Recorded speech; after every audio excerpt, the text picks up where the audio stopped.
No sé exactamente cómo esté sucediendo ahora mismo esto en, eh, en Bolivia y en otros países de América Latina, pero me imagino que es similar a lo que ocurre en México, donde, dependiendo del hospital, las personas llegan a ser atendidas y cuando están muy graves son separadas de sus familiares por la cuestión inherente al problema del contagio.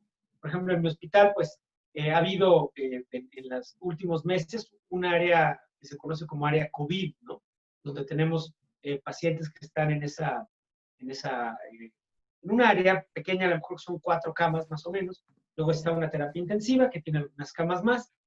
Pero cuando el paciente ya se confirma que tiene COVID, en nuestro caso, a través de una tomografía de tórax, y pasa a estas áreas, pues ha sufrido una separación de sus familiares, ¿no? El familiar no puede visitarlo como ocurre normalmente en otros procesos de hospitalización.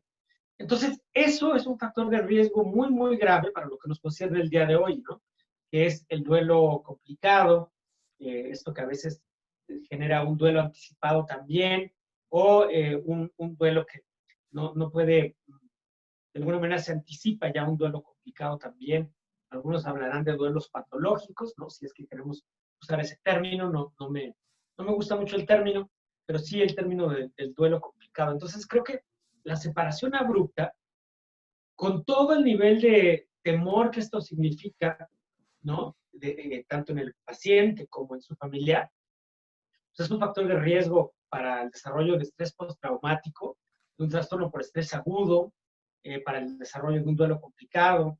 Y además creo que la otra situación muy importante que hay que poner sobre la mesa también en este análisis es la dificultad para realizar los rituales que asociamos normalmente con la muerte, ¿no? Eh, es decir, el Exactamente. proceso del velorio, el proceso de poder acompañar a la familia frente a la tumba del paciente, ¿no? En fin, todos estos rituales, ¿no? Que le dan una estructura social y una estructura cultural a el proceso del duelo, ha sido muy difícil realizarlos, ¿no? Probablemente en muchos de los casos no se han podido realizar. Entonces, digamos que la anticipación, eh, donde hay fenómenos de miedo muy importantes, la separación abrupta y luego la ausencia de estos rituales asociados a la muerte, pues son 3 factores de riesgo muy importantes para que el duelo se vuelva más difícil, ¿no? Que en otros escenarios clínicos, ¿verdad? Bueno, hasta aquí un primer comentario, Javier, para que tú tomes la palabra y también puedas plantear algunas otras preguntas o dar tus puntos de vista. Gracias, doctor. Justamente en todo este ciclo de conferencias hemos estado situados en un contexto bien latinoamericano, ¿no? Analizando eh, todos estos nuevos fenómenos que han surgido a partir no solo del COVID, sino cómo estamos afrontando tanto los profesionales en el área clínica, en el área de la salud, como las poblaciones también, ¿no es cierto?, en los diferentes contextos. Usted menciona esta pérdida generalizada justamente a diferentes duelos, ¿no? Tanto ya sea por el deceso de un familiar, pero también estos cortes que hay, ¿no es cierto?, al momento de no poder visitarlo, no poder darle la santa sepultura, como decimos en algunos lados, ¿no es cierto? Entonces, es muy interesante lo que usted plantea de esto como un factor de riesgo para otro tipo de patologías. Sobre todo esto, nosotros también hemos conversado, por ejemplo, con el doctor Puente hace muy poquito, el abordaje, ¿no? Y ahora pues se ha empezado a trabajar mediante la tecnología a través de la telepsicología, la teleneuropsicología, ¿no? El telehealth en general. ¿Cómo ustedes lo están desarrollando esto en México? Sí, bueno, ahí en relación con el uso de la tecnología, yo haría dos comentarios, ¿no?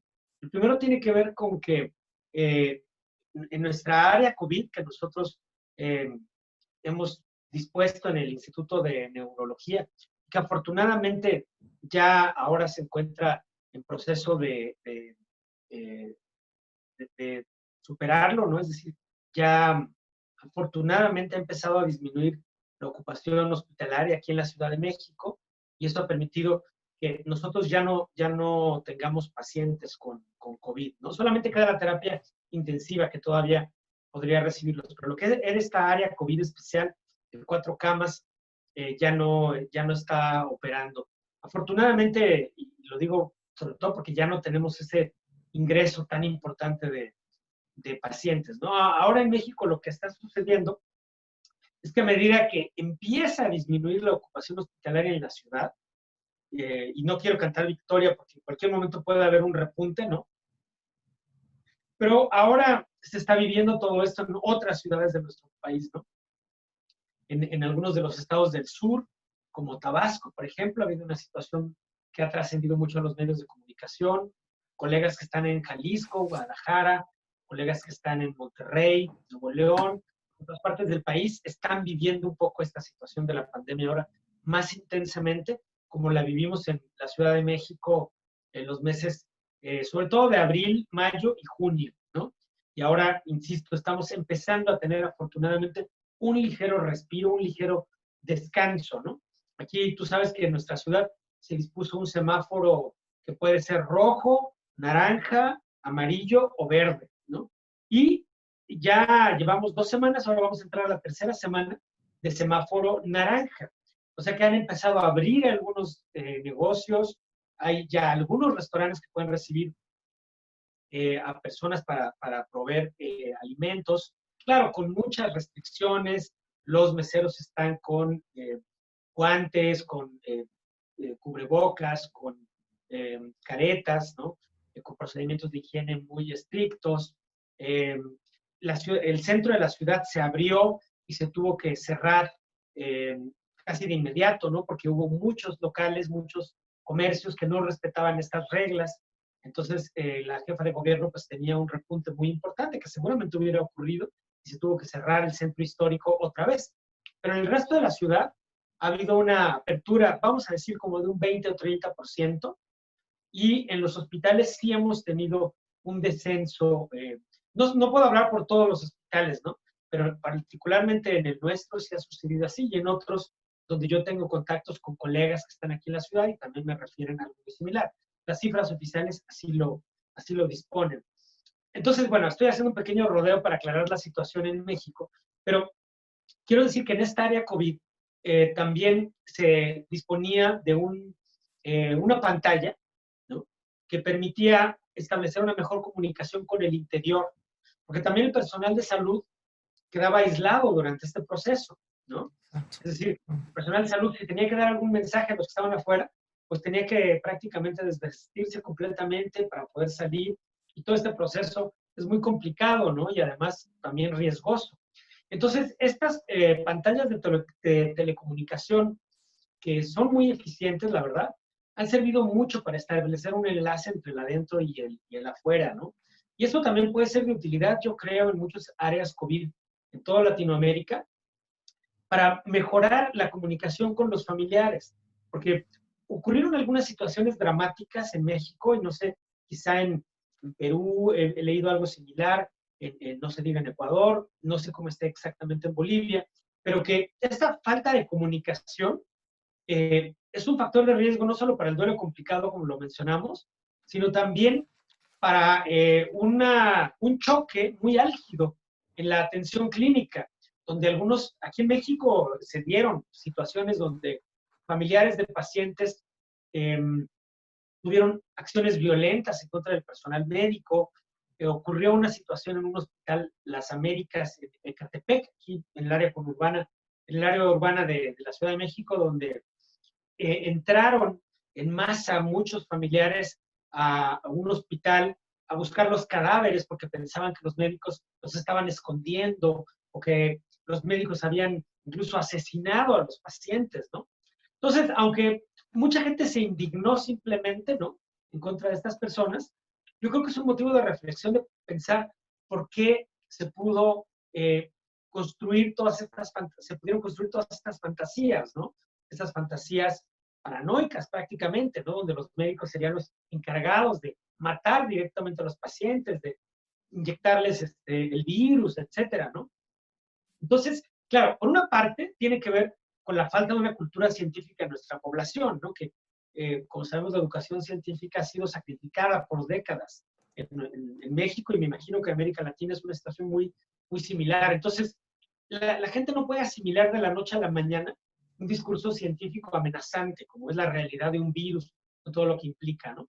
Por otra parte, desde luego, son reacciones también como de duelo anticipado, ¿no? Donde hay negación, ira, etcétera, y esto, pues finalmente se dirige contra el representante del problema, que viene a ser el personal de salud, ¿no? Enfermeras, médicos y demás miembros del personal. Entonces, la tecnología puede ser ahí una ventana muy importante para comunicar a los pacientes con sus familiares. Aquí yo lo he visto en algunos lugares, por ejemplo, en el centro Banamex, donde algunos colegas eh, nos han dado información de primera mano de lo que está pasando ahí. Es un lugar muy grande donde se atiende pacientes con COVID, con todas sus comorbilidades, incluso pacientes que tienen problemas neuropsiquiátricos asociados a COVID, ahí los han atendido. Y ahí sí han tenido esta labor de comunicación a través de celulares para enviar información. Por ejemplo, a nosotros nos mandan información de cómo están algunos pacientes que les hemos enviado, o incluso personal de salud que se infectó, ¿no? Por ejemplo, recientemente una querida enfermera, compañera del área de psiquiatría, tuvo una forma grave de infección que la llevó a la intubación. Y, por ejemplo, nosotros podemos atestiguar el momento en el que ella fue extubada y empezó a tener una reacción cognitiva muy, muy favorable, ¿no? Donde empezaba ya a tener un proceso de comunicación con los médicos. Claro, se veía totalmente desconcertada y con un malestar físico y emocional enorme, ¿no? Pero el hecho de poderse comunicar, el hecho de saber que la información le va a llegar a tu familiar, disminuye mucho la angustia de quienes están ahí. Y lo digo porque, por una parte, está ese porcentaje de pacientes que van a fallecer, desafortunadamente, ¿no?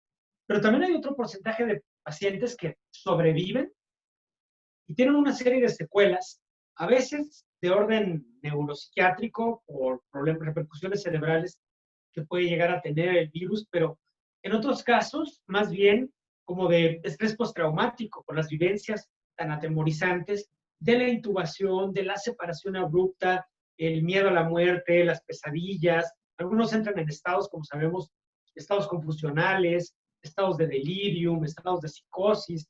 Entonces, todo eso también tiene consecuencias para la salud mental, ¿no? Y yo creo que la tecnología nos representa una gran oportunidad. Creo que no se ha usado lo suficiente en todo el mundo, ¿no? Y en muchas regiones de México y de América Latina no se está usando lo suficiente esa posibilidad de comunicarnos, así como lo estamos haciendo tú y yo ahorita, de mantener comunicados a los pacientes con sus familiares. Felicitaciones a todos los colegas, a todos los profesionales que sí lo están haciendo. Pero creo que en muchos lugares todavía hay muchas restricciones en ese sentido, a veces por un miedo un poco paranoico del personal de salud de que cómo se va a exponer el proceso de atención y si hay algún error se va a enterar la gente. Eso es muy delicado y hay que erradicarlo de nuestro discurso, ¿no? Es decir, es mucho peor incomunicar a las personas y es mucho más probable que los pacientes y los familiares se quejen cuando no hay la comunicación adecuada. Entonces, pues esto es un mensaje que yo creo que tenemos que ir transmitiendo, ¿no? Sobre todo quienes nos dedicamos a la salud mental, que un factor de riesgo muy importante para que haya conflictos con el personal es justamente no dar los informes médicos. En algunos hospitales, ya no me voy a referir al nombre específico de los hospitales, porque no se trata aquí de denunciar a nadie, ¿no? Simplemente analizar el hecho de que el retraso en los informes, donde a veces los médicos no lo consideraban prioritario, porque también había poco personal y estaba dedicado de tiempo completo a atender a los pacientes, pero no se dio ese enlace adecuado. A lo mejor fue por falta de recursos humanos, a lo mejor se necesitaba ahí que el Estado apoyara en esa labor para dar informes. La falta de informes llevaron a algunas crisis donde existieron algunos actos violentos. Aquí en México hubo lugares en el sureste del país donde se llegaron a quemar clínicas, por ejemplo, ¿no? Y esto va asociado a lo que decíamos, ¿no?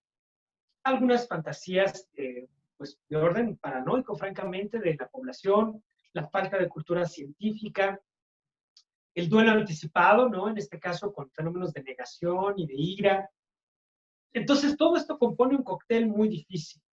En ese contexto, muchos de nosotros estamos dando consultas por teleconferencia, a veces para comunicarnos con pacientes, a veces para comunicarnos con otros profesionales.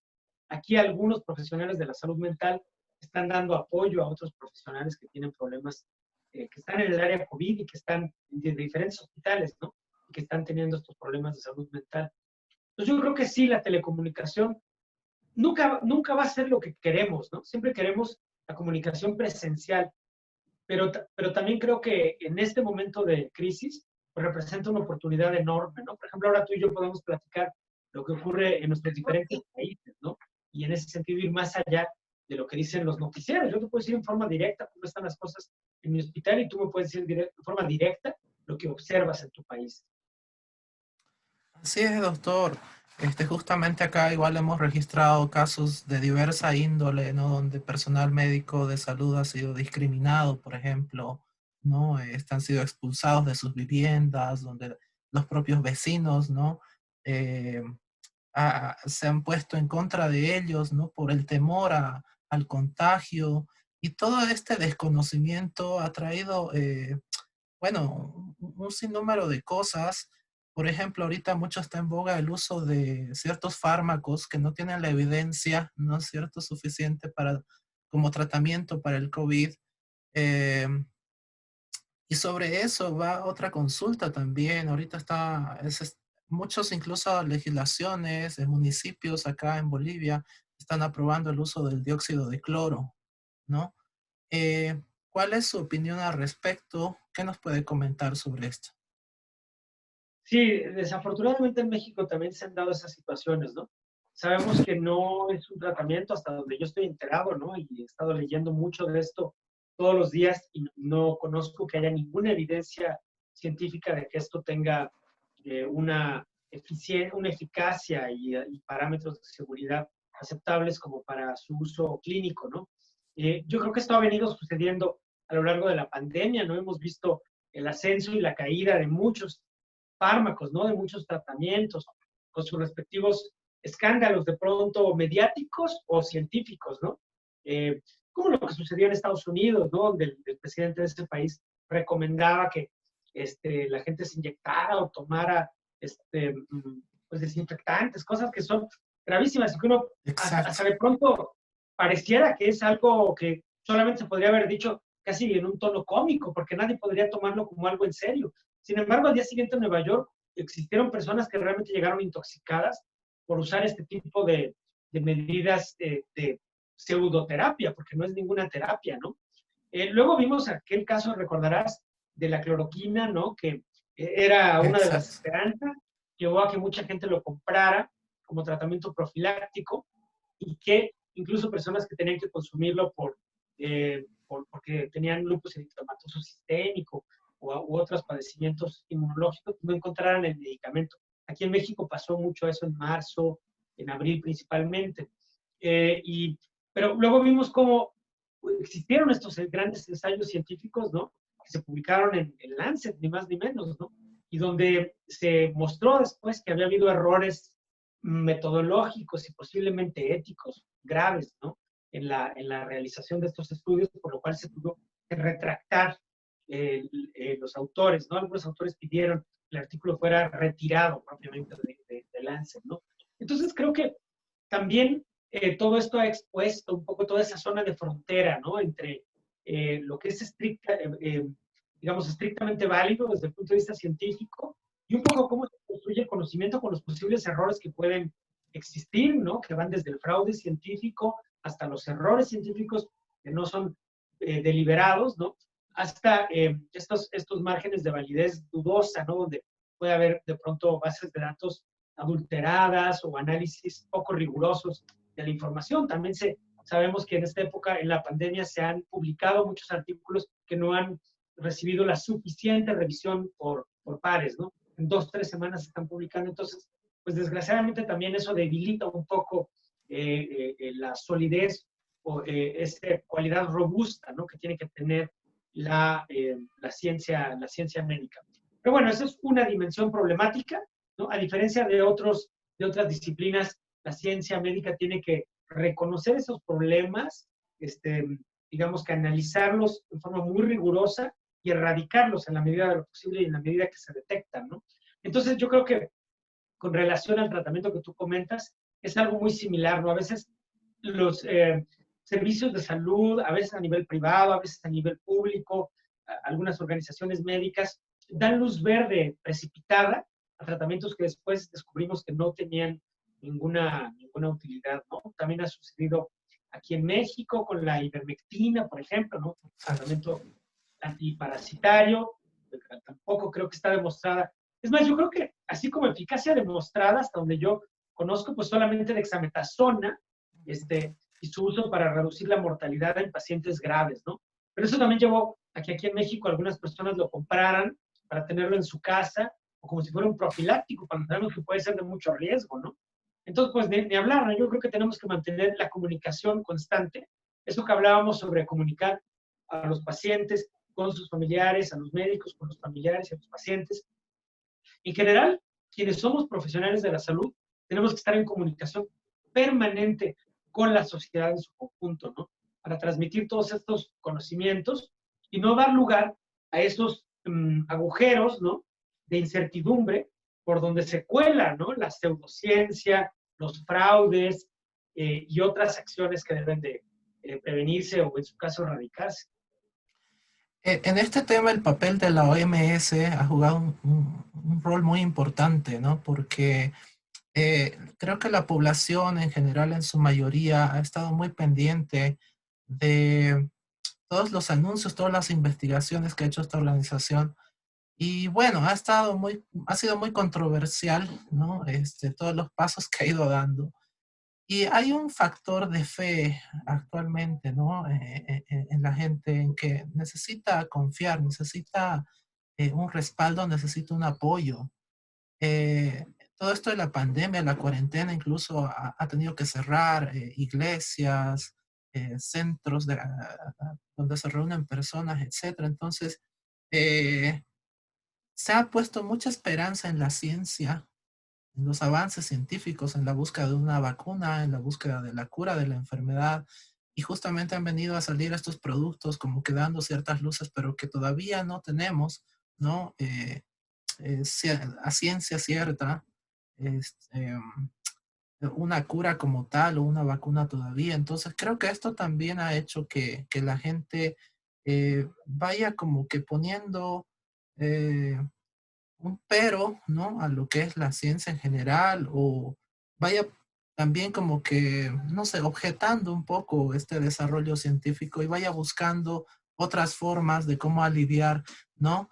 Esta desesperación que provoca el hecho de poder estar contagiado y demás. ¿Usted cree que todo esto estaría generando una crisis a nivel científico, tal vez?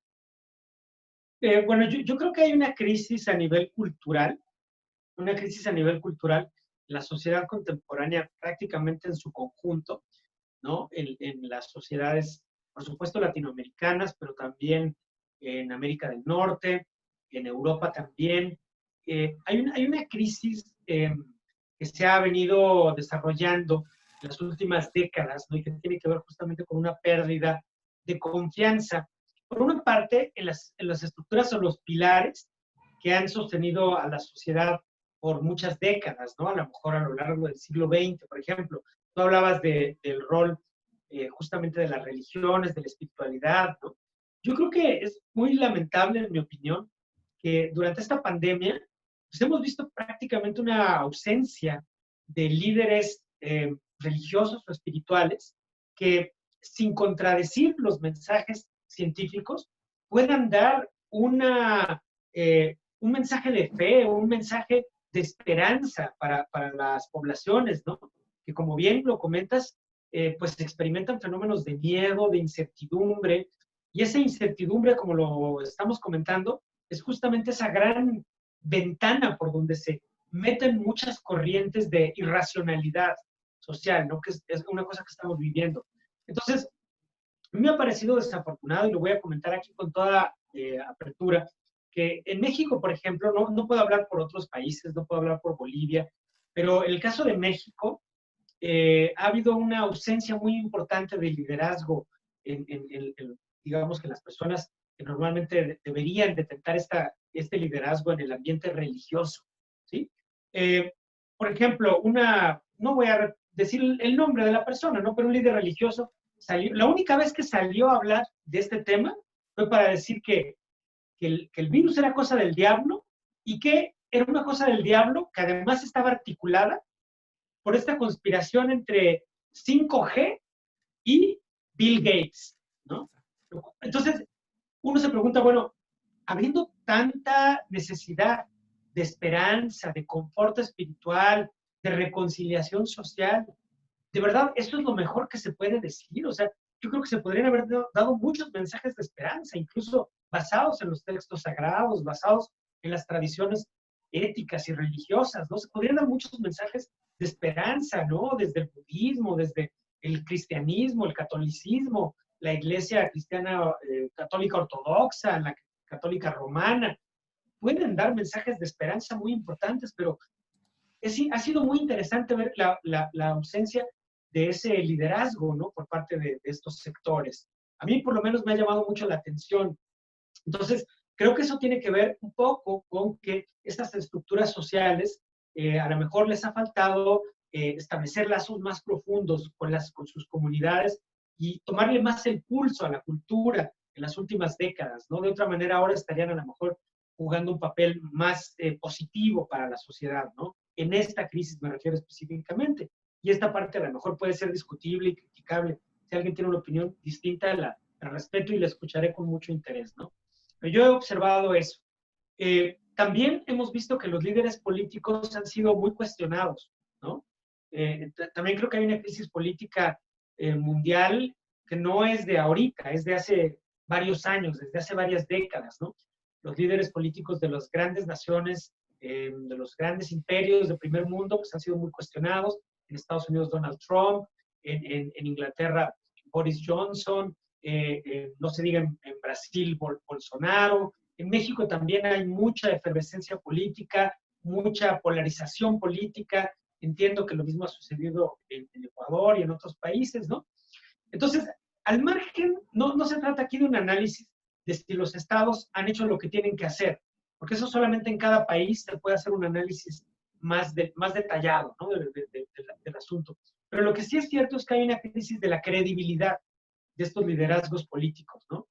Y entonces, si las estructuras religiosas y las estructuras políticas entran en crisis, pues hay una, digamos, crisis de movimientos donde surgen fenómenos de irracionalidad muy curiosos, ¿no? Las teorías de conspiración que hemos visto crecer en los últimos años, ¿no? Que tiene que ver con los terraplanistas, con los antivacunas, en Estados Unidos, por ejemplo, vimos momentos de la cuarentena en que existieron protestas armadas, ¿no? Porque allá hay el derecho a portar armas, protestas armadas en California de personas que exigían que se acabara la cuarentena, ¿verdad? En Holanda vimos momentos de crisis en los que existieron personas que tiraron torres de 5G porque estaban relacionadas con la pandemia. En México, algunas comunidades donde ha habido típicamente poca educación científica y mucha marginación social, pues existieron, como digo, momentos en los que se quemaron clínicas, ¿no? Del sector salud. Entonces, todo esto nos da la pauta, ¿no? De que hay una crisis cultural, ¿no? Y están haciendo falta, a lo mejor, grandes estructuras, como puede ser en el ámbito de la espiritualidad, en el ámbito de la política y otras formas de liderazgo que ayuden a dar más cohesión a la cultura, a la sociedad en su conjunto. Y aquí es donde uno se pregunta, ¿cuál es el liderazgo de los científicos, ¿no? Para llegar finalmente a lo que tú planteas. O sea, los científicos no somos personas que podamos dar un discurso espiritual, ¿no? No podemos dar esa certeza cuando no la tenemos. Y aquí yo creo que ha sido parte de la crisis que también ha habido de credibilidad en algunos sectores de la sociedad hacia la ciencia. Porque los científicos no pueden decir, sí, te aseguro que la pandemia va a acabar tal o cual día. Sí, te aseguro que la ivermectina o la cloroquina te van a curar, porque en realidad no hay evidencia científica. Entonces, mientras no surge esa evidencia científica, pues los científicos solamente pueden decir lo que saben. Pero esto choca mucho con las necesidades emocionales de la población, que quieren esa certeza, que quieren ese salto de fe, que a veces los científicos no son capaces de darle. Entonces, ¿qué es lo que sí se puede hacer, en mi opinión? Lo que sí se puede hacer es que a través de todos los mecanismos que disponemos, telecomunicación, medios masivos de comunicación, comunicación directa en los hospitales, pues que, digamos, todo el sector científico de la sociedad esté muy bien alineado para dar mensajes que den un poquito más de certeza, para cerrar filas y sobre todo para reunirnos en lo que son nuestros valores más importantes. Que además esos valores deberían de ser los mismos también en el ámbito de la religión o en el ámbito de la política, porque concierne el valor de la verdad, el valor de la igualdad, el valor de la no discriminación, el valor de la vida, ¿no? O sea, son puntos de acuerdo de alguna manera en la dimensión ética de la sociedad. Entonces creo que si a los científicos nos toca eso, pues tenemos que aprender también a dar ese discurso, ¿no? Y no refugiarnos nada más en las cuestiones estrictamente técnicas, sino adquirir un poco ese liderazgo en el terreno ético que la sociedad nos pide. Pero eso también exige que los médicos nos quitemos algunos vicios que hemos tenido por mucho tiempo, ¿no? Que es refugiarnos en nuestro mundo estrictamente técnico y desligarnos un poco del sentir de la sociedad, con a veces esta soberbia o arrogancia que también tenemos en el ambiente médico, ¿no? Y yo creo que aquí nos puede enseñar mucho justo el ámbito de la salud mental, la psicoterapia, las humanidades, las artes. O sea, los médicos también podemos aprender de todo eso para poder estrechar un poquito más nuestros lazos con la sociedad, porque en ausencia de líderes políticos, religiosos o de otros sectores, pues nosotros tenemos que hacer nuestro trabajo y va más allá del estrictamente técnico. Bueno, esa es una primera perspectiva que puede ser discutible, ¿no? Muchísimas gracias, doctor. Voy a leer algunos comentarios de las personas que nos acompañan. Ruth Herrera, desde Perú, si no me equivoco, dice: gracias, doctor Jesús. Igualmente perdí a mi hermana hace un mes por COVID-19. Una gran tristeza, un dolor muy fuerte. Solo nos queda aprender a vivir sin ellos. Es muy lamentable lo que viene sucediendo a nivel mundial, una pandemia que trajo mucho dolor a la humanidad. Lidia Jimena Velarde comenta: yo perdí a mi madre el 25 de junio por COVID. Juan del Rosario: las personas creyentes, entre comillas, en una trascendencia y los agnósticos, ¿viven igual el duelo? Pregunta. Bueno, yo creo que no se vive igual el duelo entre quienes tienen una convicción religiosa y entre quienes no la tienen, porque las respuestas, digamos, al dolor que surgen pueden ser distintas, ¿no? La estructura religiosa en ese sentido puede dar un sentido de cohesión comunitaria cuando la comunidad religiosa lo provee, ¿no? Y también puede dar ciertas sentido de fe o de trascendencia o de esperanza que a veces puede ayudar a aliviar el duelo, ¿no? Sin embargo, creo que hay algo que emparenta a unos y otros, a los agnósticos, a los ateos, a las personas religiosas. Y yo voy a eso, porque yo creo que justo uno de los puntos críticos de esta crisis cultural de la humanidad a la que yo me he referido es porque, digamos, la falta de cohesión que se ha producido en las últimas décadas y que tiene que ver en alguna medida con el debilitamiento de la cultura religiosa, falta de convicción en algunos sectores sociales, produce una pérdida del sentido de vida. ¿Sí? Y a ese nivel puede haber un puente que se puede establecer entre quienes son personas religiosas y quienes son personas agnósticas o no religiosas. ¿Por qué? Porque frente al duelo, frente a las pérdidas, frente a la tristeza de dejar ir a nuestros seres queridos, todos vivimos en mayor o menor medida un sentimiento de pérdida de sentido de vida, ¿no? Nuestras certezas se caen al perder la presencia del ser amado y entonces vivimos una muerte psicológica, ¿no?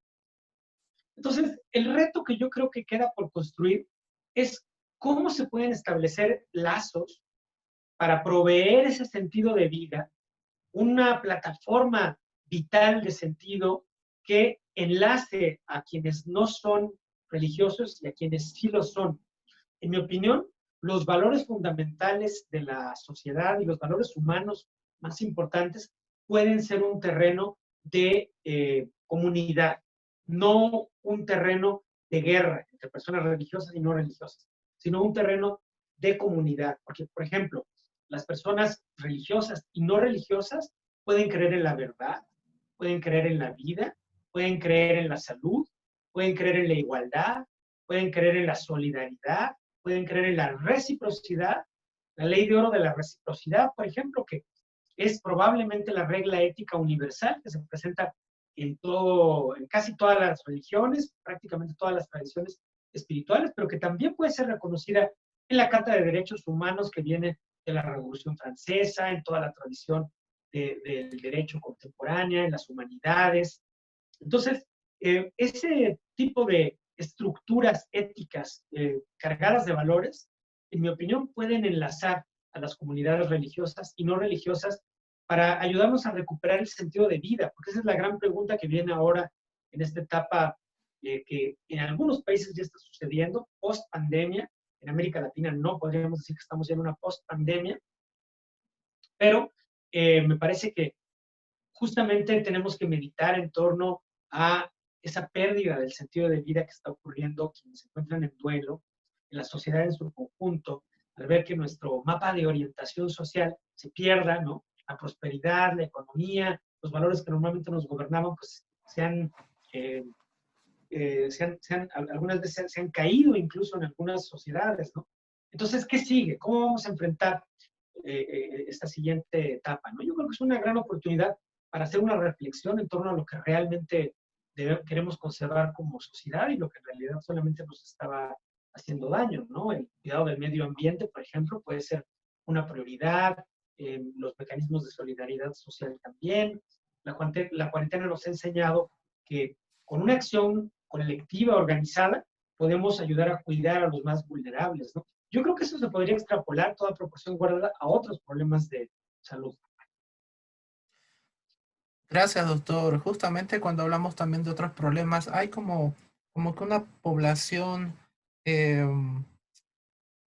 indirecta, por llamarlo de alguna manera, que se ha visto afectada también, ¿no? Yo, por ejemplo, he escuchado casos de personas cercanas que no han podido acceder a la salud por todo esto del COVID, porque los hospitales estaban saturados, cerrados y demás, y han perdido familiares también por otro tipo de enfermedades, y están viviendo otro tipo de duelos, bueno, no sé si llamarlo otro tipo de duelos, pero también por otras razones anexas al COVID y a todo esto de la pandemia. Entonces es un problema tal vez mucho más grande, ¿no? Que solo el COVID en sí, cuando hablamos de duelo. Y claro, esto ha generado depresión, efectos postraumáticos, ¿no es cierto? Y bueno, ahora el reto también es pensar qué tipo de políticas debemos implementar las personas que trabajamos en la salud para poder eh, trabajar con ellos, ¿no? ¿Qué dice usted al respecto? Sí, así es, Fernando. Estoy de acuerdo contigo. Ahora que tú mencionabas la situación de quienes están en duelo porque no pudieron recibir atención y que fallecieron por no poder recibir atención, ese es un problema crítico en el proceso del duelo complicado que está ocurriendo en algunas personas, ¿no? Porque la falta de atención médica, ¿sí? Y también la calidad de la atención médica puede dar cualidades simbólicas de dignidad o de pérdida de dignidad, ¿sí? Y este es uno de los valores que yo creo que tenemos que enfatizar y que sobre todo a quienes estamos en el ambiente de la salud, podemos ser portavoces de eso. Porque a nosotros como médicos o quienes de ustedes se dedican a otras profesiones, entre el público que nos escucha, hay gente que se dedica a la enfermería, hay gente que se dedica a la psicología, al trabajo social, etcétera. Sabemos que en los hospitales no siempre vemos escenas cargadas de dignidad, sino que también hay muchas escenas donde se pierde la dignidad, ¿sí? Por ejemplo, hospitales que están sobresaturados y que tenemos 20 o 30 personas en lista de espera y no los dejan pasar, y no se pueden atender, y las condiciones del hospital son poco saludables o son poco no hay recursos adecuados ni humanos, o la propia actitud del personal de salud es hostil, ¿no? Todo eso atenta contra la dignidad. Y mira, yo te comento, Fernando, que a mí me sucedió en primera persona, no hace un par de años, falleció quien fue mi esposa, ella, la madre de mi hijo, falleció, ¿no? Por un cáncer. Pero ya cuando sabíamos que iba a fallecer, lo que más nos importaba era la dignidad de la atención que le íbamos a dar, en el sentido hospitalario, ¿no? Entonces, por ejemplo, nosotros pudimos acceder a un seguro de salud, ¿no? Un seguro privado, y estuvo en condiciones muy dignas, ¿sí? Y eso nos dio mucha tranquilidad, mucho confort en ese momento. Ese era un seguro que yo pagaba en parte con mi salario y en parte el gobierno me apoyaba para pagarlo. Entonces, ese es un incentivo real que el Estado puede dar para que los trabajadores tengamos ese sentido de dignidad. Porque si cuando ella se estaba muriendo, los costos de la atención nos hubieran obligado a salir de ese hospital y ir a ver a dónde nos atendían, en una situación donde ya tenía, por ejemplo, un neumotórax, un derrame pleural, son situaciones que atentan contra la dignidad, ¿no? Estar haciendo cola en un hospital, a ver si te atienden, a ver si no, a ver si aquí sí te van a aceptar y no vas a poder cuidar a tu familiar, ¿no? Que está muriendo. Son cosas que atentan contra la dignidad. Entonces, yo creo que uno de los discursos justamente que nosotros tenemos que apropiarnos como personal de salud es que tenemos derecho a una salud digna, ¿no? Y que eso es parte de los mensajes que nosotros tenemos que dar para esta etapa post-pandemia. Porque buena parte de los fenómenos de cuarentena y todo lo que hemos vivido con sus repercusiones económicas han sido precisamente para que no existieran escenas dantescas donde la gente muriera en la calle y no pudiera llegar a un hospital, ¿no? Dentro de todo, en México no ha sucedido eso en gran medida. Quizá en algunos lugares, en algunos momentos sí, pero no estoy seguro cómo ha sucedido eso en todo el mundo. Incluso en Europa existieron algunas de esas escenas, en Nueva York también. Entonces, esto nos revela que esta crisis de salud se genera en parte por el virus, pero en parte porque los estados han descuidado la salud pública, punto, ¿no? Y eso es una omisión que han hecho los estados, yo creo que en todo el mundo, ¿no? No puedo hablar por cada país, pero sí sabemos que el derecho a la salud, ¿no? A una salud gratuita, digna, etcétera, ha sido seriamente vulnerada en muchas partes del mundo y eso también contribuye a la crisis actual. Entonces, creo que ahora, si de veras queremos prepararnos para lo que sigue, tenemos que enfatizar esto y además los médicos tenemos que ser portavoces de eso, ¿no? No queremos escenas donde los individuos pierdan su dignidad cuando están perdiendo también la vida. Yo creo que es un mensaje muy importante que tenemos que dar. Doctor, ¿la pandemia actualmente es la noche más oscura? Yo creo que en este momento sí, creo que es una situación que además por primera vez enlaza una cantidad literalmente de millones de personas en todo el mundo, 2.600 millones de personas en todo el mundo, ¿no? En cuarentena, que han vivido las consecuencias emocionales de la soledad, del aislamiento, de la pérdida de autonomía, la pérdida de agencia, la pérdida de libertad, cosas que muchos de nuestros pacientes han vivido por muchos años, ¿no? Lo que pasa es que era una cosa marginal que solo ellos vivían. Y ahora todos lo sentimos un poco en mayor o menor medida, ¿no? El no poder conciliar el sueño en la noche porque no sabes qué va a pasar el día siguiente. Son cuestiones que muchos de nuestros pacientes han vivido por décadas, ¿no? Y donde a lo mejor ha faltado solidaridad social para, otra vez insisto, ¿no? Darles esta atención digna con las partidas presupuestales que eso requiere, sin esa mezquindad que han tenido. Por ejemplo, en México, los seguros de salud, los seguros privados, no cubren la atención psiquiátrica, ¿no? ¿Por qué? Porque pueden, simplemente, porque pueden, porque se les permite. Es un doble estándar, porque en otros países sí lo cubren. Entonces, ese es el tipo de vicios que tenemos que erradicar, ¿no?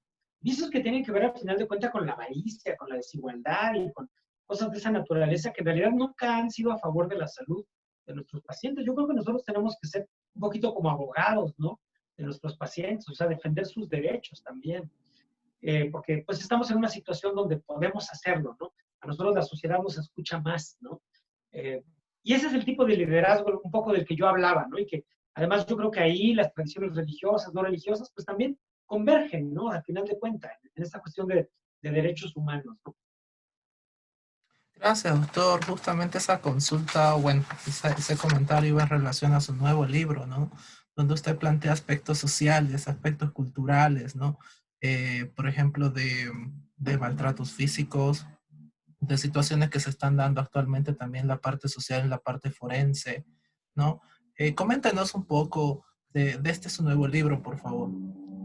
Muchas gracias. Bueno, aquí les hago el comercial. Este es el libro, ¿no? Yo lo titulé Depresión, la noche más oscura, evidentemente recordando ahí el, el, eh, el texto de San Juan de la Cruz, ¿no? La noche oscura del alma, ¿no? Que se refiere en ese caso a una crisis espiritual, pero es que yo creo que hay muchas formas de crisis humanas individuales y colectivas, ¿no? Y la depresión es una de ellas, ¿no? Indudablemente la depresión es uno de los conceptos centrales de nuestra sociedad porque es el nombre que ha tomado un poco ese dolor emocional y ese dolor social, ¿no? Que habita en nuestras comunidades desde hace siglos y probablemente milenios, ¿no? En el libro yo abordé mucho la historia del concepto, que se remonta probablemente a la antigua Grecia, 2500 años atrás, cuando Hipócrates habla de la melancolía, la enfermedad de la bilis negra, y toda la tradición, ¿no? Que va llevando por la Edad Media, el Renacimiento, hasta llegar a la modernidad, al siglo XIX, cuando la melancolía se transforma en depresión, ¿no?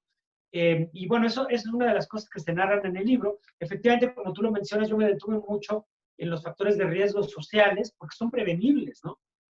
El maltrato infantil, la violencia sexual, la pobreza incluso, ¿no? Como factores de riesgo. Pero también traté en el libro de que no fuera un discurso exclusivamente sociológico, ¿no? Sino un discurso biomédico también, porque hay un falso debate según el cual uno tiene que elegir una visión según la cual la depresión es un problema bioquímico del cerebro o un problema psicosocial. Y es un falso debate, porque la depresión es las dos cosas, ¿no? O sea, la depresión tiene una dimensión fisiológica donde indudablemente hay muchos cambios corporales y tiene una dimensión emocional, tiene una dimensión en nuestras vivencias, en nuestra biografía, e indudablemente hay factores de riesgo psicosociales como el maltrato, la violencia, etcétera, que interactúan con nuestro cuerpo y lo transforman de una forma patológica para generar sufrimiento, ¿no?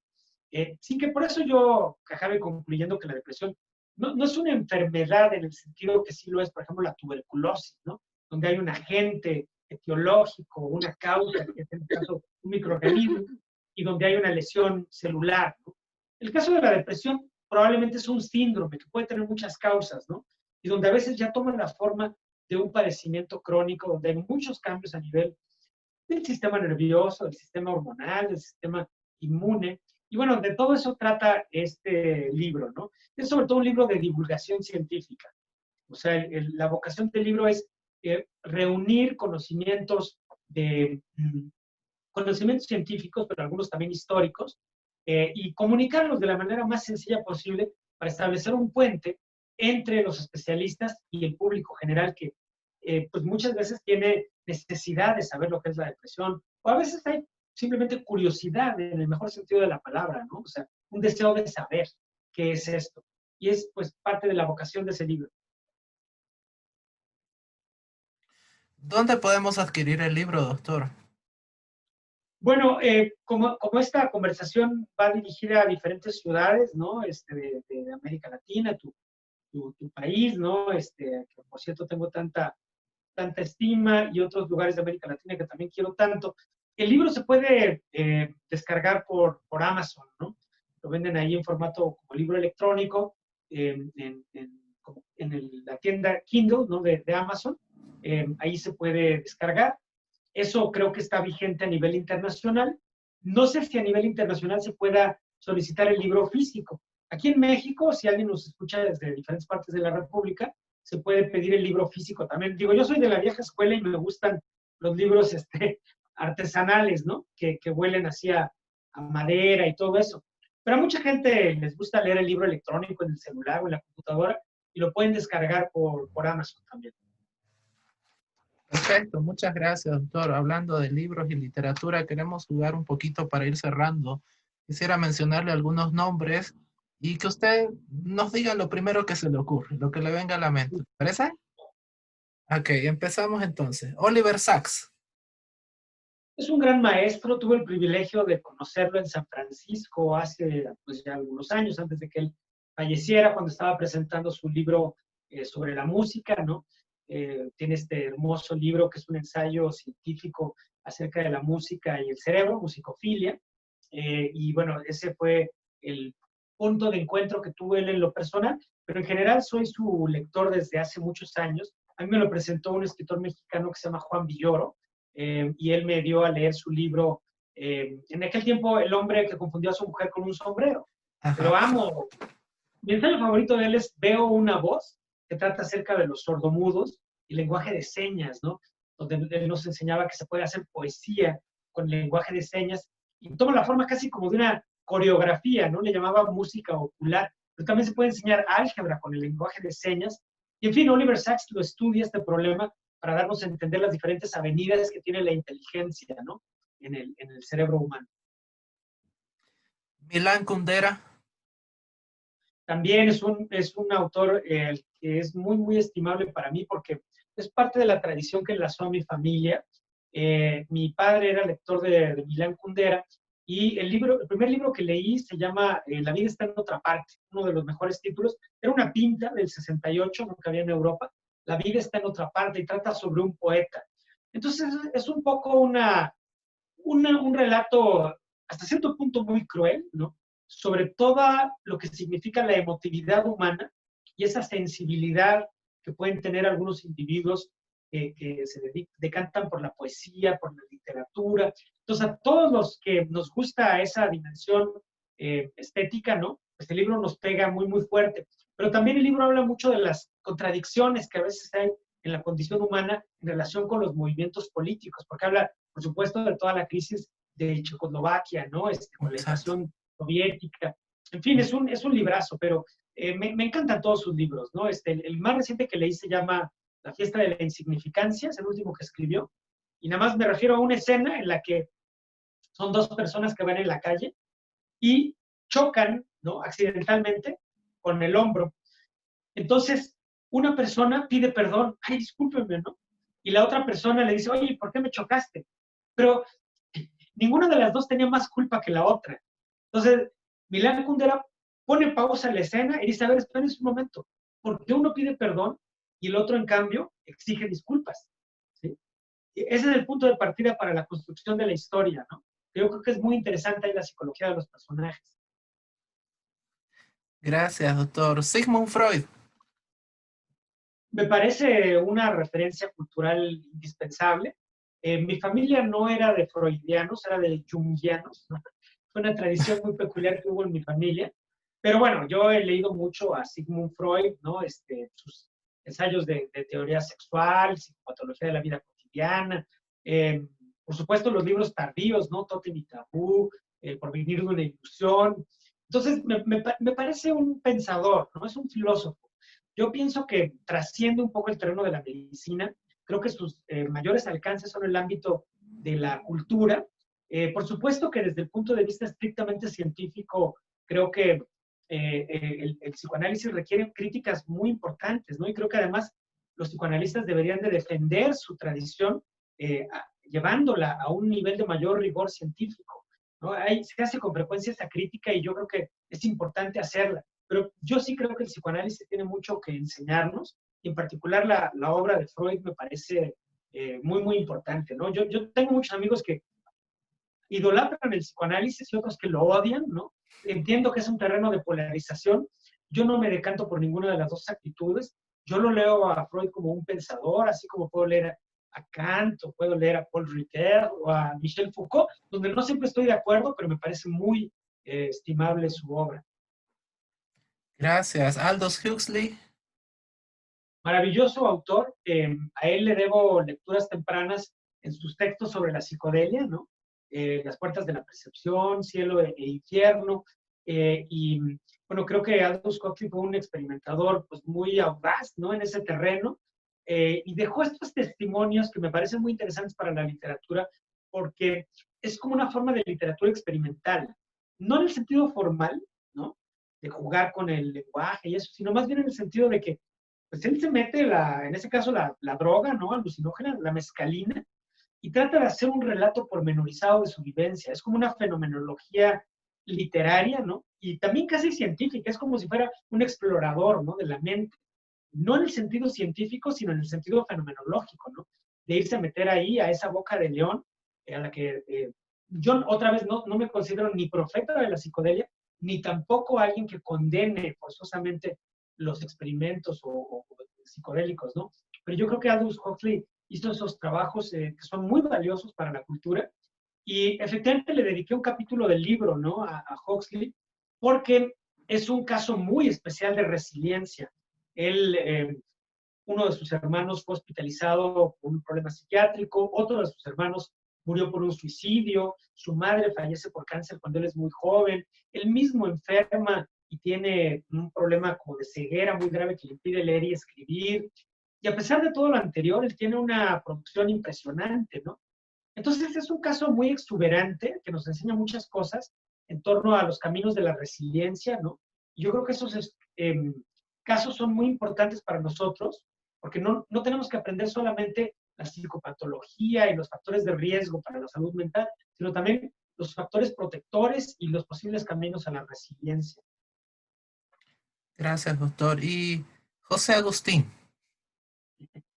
Pues gracias por preguntarlo. Mi padre, pues, ha sido mi mejor interlocutor en la vida, ¿no? Él es un escritor que no tuvo una formación académica ni científica, es una persona totalmente intuitiva, un escritor yo diría casi que lo fue por instinto, ¿no?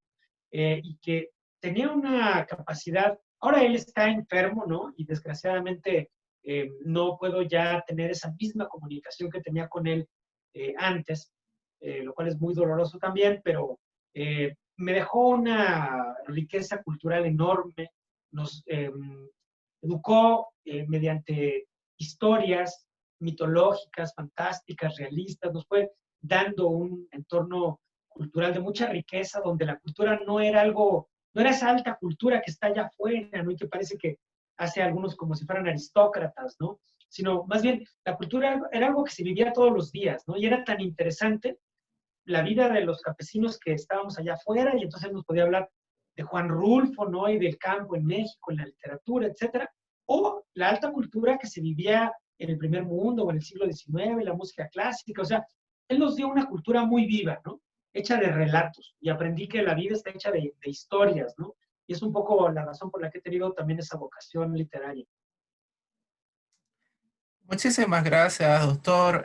Le agradecemos realmente enormemente su presencia esta tarde para nuestro cierre también de este ciclo de conferencias, ¿no? Que ha sido muy interesante, muy productivo y con personalidades, ¿no? En diferentes áreas. Le agradecemos mucho y esperamos poder reencontrarnos en una próxima oportunidad para seguir tratando temas, ¿no? Relacionados a la salud mental. Hay consultas que nos hacen los participantes en el auditorio.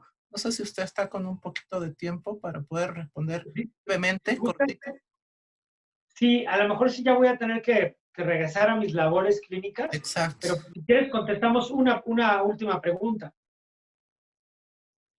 Bien, la última justamente que surge, dice Rudy Manuel, doctor, una pregunta desde la neuropsiquiatría. ¿Cómo creo que vaya a evolucionar el papel del uso de psilocibina, LSD y ketamina en el tratamiento de la depresión? ¿Cómo cree? O sea que si yo creo que la neuropsiquiatría puede incorporar el uso de la psilocibina o que podría venir alguna revolución científica en este campo gracias a el uso de la psilocibina, mescalina, LSD. Pero yo diría lo siguiente, yo creo que sí han sido moléculas poco exploradas en el ámbito terapéutico, en parte por el estigma enorme que existe en torno a estas moléculas, ¿no? Aquí en México existieron algunos clínicos, por ejemplo, Salvador Roquet, que fue encarcelado por hacer estudios de esta naturaleza, ¿no? En los años 70.